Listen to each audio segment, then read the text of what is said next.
जय हिंद साथियों, नमस्कार। आप सभी साथियों का द 10 मिनट में स्वागत है। आइए हम लोग शुरुआत करते हैं कि जो 10 मिनट की सीरीज हम लोगों की चल रही है प्रश्नोत्तरी की, इसमें हम लोग ये तीसरी क्लास है। इसमें आज हम लोग पढ़ेंगे संविधान सभा का गठन, प्रारूप समिति और उससे संबंधित और भी जो महत्वपूर्ण सवाल आपके एग्जाम में बार बार आते रहते हैं। तो चलिए, पहला क्वेश्चन आपका स्क्रीन पे दिख रहा है। पहला क्वेश्चन है, भारतीय संविधान सभा की प्रारूप समिति के अध्यक्ष कौन थे? तो प्रारूप समिति के अध्यक्ष आपके डॉक्टर बी आर अम्बेडकर थे और कुल सदस्य संख्या की अगर हम लोग बात करें तो इसमें 7 थे, एक अध्यक्ष थे और 6 जो है वो अन्य सदस्य हुआ करते थे। इसको पांडुलेखन समिति, प्रारूप समिति और मसौदा समिति या ड्राफ्ट कमेटी आदि नामों से इसको जाना जाता है। अगला क्वेश्चन है, निम्नलिखित में से संविधान सभा की संघ संविधान, अगर संघ की या संघीय की बात करें तो आप सीधे लगा देंगे किसको? पंडित जवाहरलाल नेहरू को।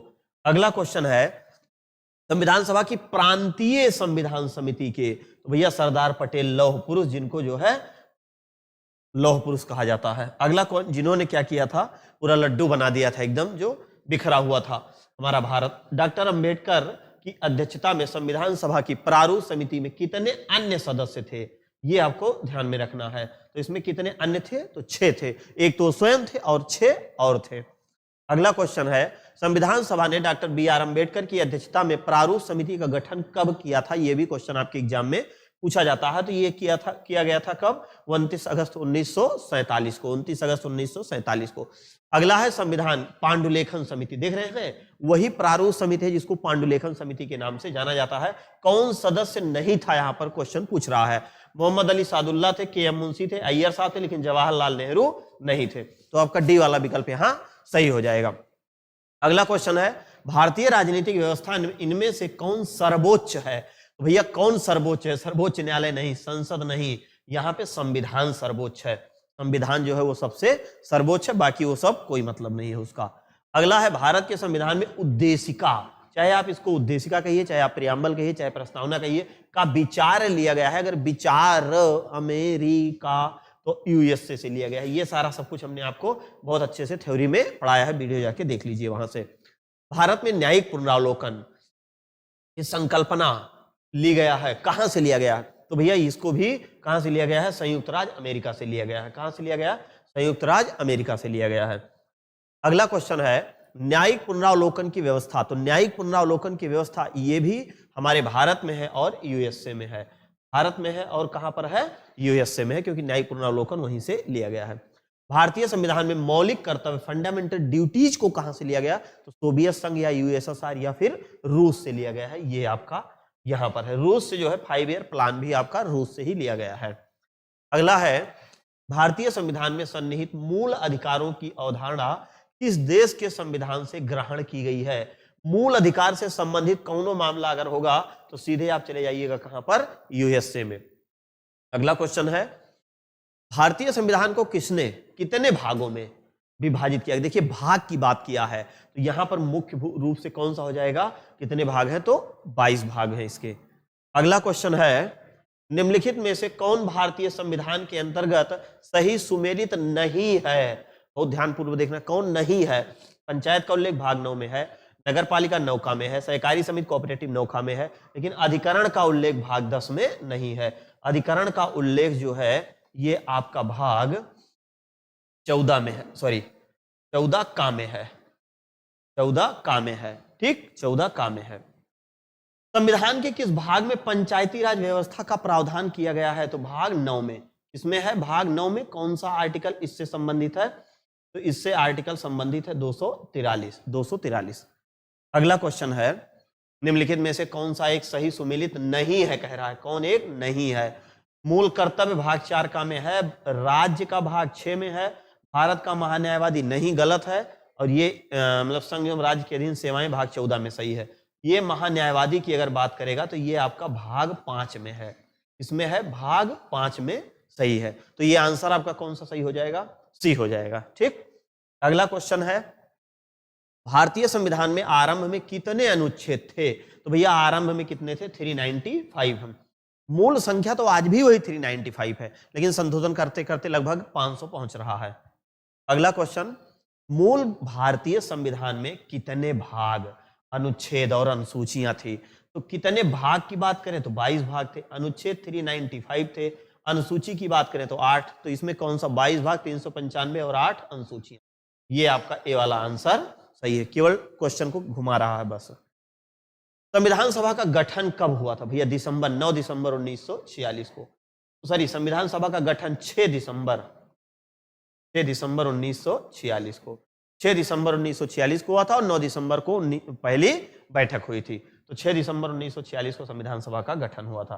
संविधान सभा का उद्देश्य संविधान निर्माण करना। संविधान सभा का प्रथम अधिवेशन कब शुरू हुआ था? तो प्रथम अधिवेशन की बात करेगा तो 9 दिसंबर 1946, 9 दिसंबर 1946 को संविधान सभा का प्रथम अधिवेशन हुआ था। संविधान सभा द्वारा स्थापित मौलिक अधिकार और अल्पसंख्यकों हेतु सलाहकार समिति, देखिए हेतु सलाहकार समिति के अध्यक्ष कौन थे? देखिए कह रहा है संविधान सभा द्वारा मौलिक अधिकारों और अल्पसंख्यकों के इसमें जो आपके थे वो कौन थे? सरदार पटेल जी थे। कौन थे? सरदार पटेल जी थे। अगला है भारतीय संविधान में 9 अनुसूचियां, 10 अनुसूचियां, 12 अनुसूचियां हैं। कितनी है मौके पे भैया? 12 अनुसूचियां हैं।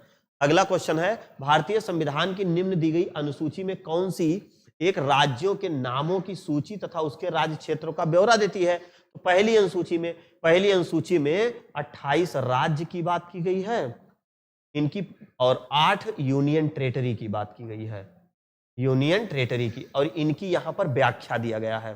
व्याख्या अनुसूची की बात करेगा तो व्याख्या भाग में तो इनका उल्लेख किया गया है।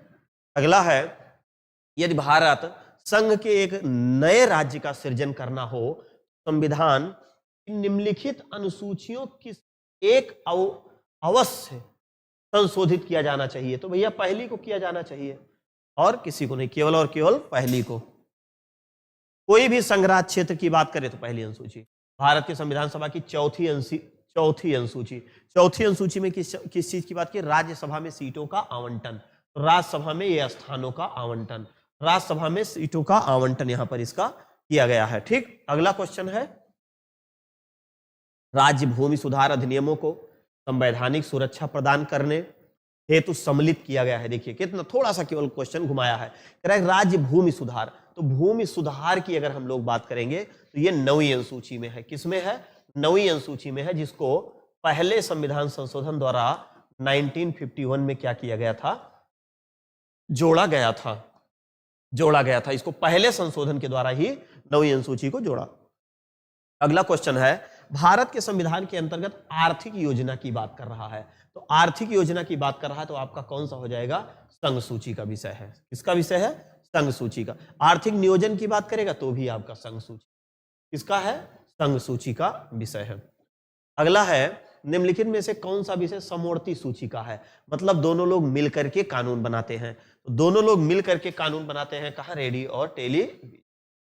ठीक, अगला क्वेश्चन है निम्नलिखित में से कौन सा सही सुमेलित नहीं है? कह रहा है कि कौन सा सही सुमेलित नहीं है, बहुत ध्यान से आप देखिएगा। सार्वजनिक स्वास्थ्य एवं स्वच्छता राज्य सूची का विषय है, सही है भैया। जनगणना संघ सूची का विषय है, ये भी आपका सही है।